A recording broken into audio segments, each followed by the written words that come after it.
తెలంగాణలో మరికొన్ని గంటల్లో మాఫీ పండుగ మొదలు కాబోతోంది. రుణమాఫీ ఎప్పుడెప్పుడా అని ఎదురు చూసిన రైతాంగానికి కాసేపట్లో టింగ్ టింగ్ అంటూ మెసేజ్ల మోత వినిపించబోతోంది. మొదటి విడతలో భాగంగా ఇవాళ ₹1,00,000 వరకు మాఫీ చేయబోతున్నారు. అంతేకాదు రుణమాఫీని ఒక పండుగలా నిర్వహించడానికి సిద్ధమైంది రేవంత్ సర్కార్.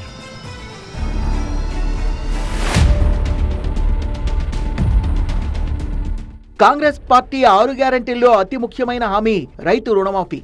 ఆగస్టు 15 లోపు రుణమాఫీ చేసి తీరుతామని గత కొద్ది రోజులుగా బల్లగుద్ది చెప్తోన్న రేవంత్ సర్కార్ ఎట్టకేలకు రుణమాఫీ చేసేందుకు సిద్ధమైంది. దేశ చరిత్రలో ఎప్పుడూ జరగని విధంగా 7 నెలల్లోనే 31,000 కోట్ల రైతు రుణమాఫీ చేస్తోంది కాంగ్రెస్ ప్రభుత్వం.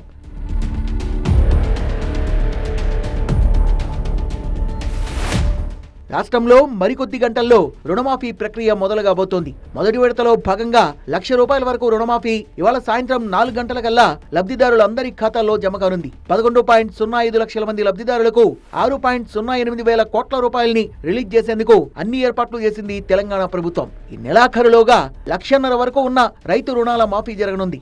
ఆగస్టు 15 నాటికి 2 లక్షల వరకు మాఫీ చేసి రుణమాఫీ ప్రక్రియను పూర్తి చేస్తామంటోంది రేవంత్ సర్కార్. రుణమాఫీకి సంబంధించి కాసేపట్లో బ్యాంకర్లతో భేటీగానున్నారు సీఎం రేవంత్ రెడ్డి. రుణమాఫీ అమలులో ఎలాంటి జాగ్రత్తలు తీసుకోవాలన్న అంశంపై సీఎం రేవంత్ అధికారులకు దిశానిర్దేశం చేయనున్నారు. ప్రభుత్వం విడుదల చేసే నిధుల్ని రైతు రుణమాఫీకే వాడాలని, వ్యక్తిగత ఇతర రుణాల మాఫీకి వినియోగించవద్దని గైడ్లైన్స్ ఇవ్వనున్నారు. అలాగే వీడియో కాన్ఫరెన్స్ ద్వారా రైతులను ఉద్దేశించి మాట్లాడనున్నారు సీఎం. మరోవైపు రాష్ట్రంలో రుణమాఫీని పండుగలా నిర్వహించాలని ఇప్పటికే నేతలకు దిశానిర్దేశం చేశారు.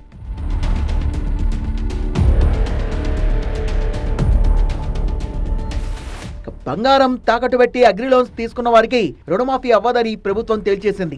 అలాగే గ్రూప్ 4 సహా కింది స్థాయి ఉద్యోగుల్లో ఎవరైనా వ్యవసాయం చేసే వాళ్లుంటే వారికి కూడా రైతు రుణమాఫీ వర్తిస్తుందన్న తెలంగాణ సర్కార్ ఆ పై స్థాయి ప్రభుత్వ ఉద్యోగులకు ₹1,00,000 జీతం తీసుకునే ప్రభుత్వ ఉద్యోగులకు మాఫీ వర్తించదని స్పష్టం చేసింది. రుణమాఫీకి రేషన్ కార్డు నిబంధన పెట్టడంపై రైతుల్లో ఆందోళన వ్యక్తమవుతోంది. రేషన్ కార్డు లేని వారు తమకు రుణమాఫీ కార్యమో అని టెన్షన్ పడుతున్నారు. ఈ నేపథ్యంలో ఈ రూల్ పై సీఎం రేవంత్ రెడ్డి మరోసారి ఫుల్ క్లారిటీ ఇచ్చారు. భూమి పాస్బుక్ ఆధారంగానే కుటుంబానికి 2 లక్షల పంట రుణమాఫీ చేస్తామని స్పష్టం చేశారు. కేవలం కుటుంబాన్ని గుర్తించడానికి మాత్రమే రేషన్ కార్డు నిబంధన తీసుకొచ్చామన్నారు.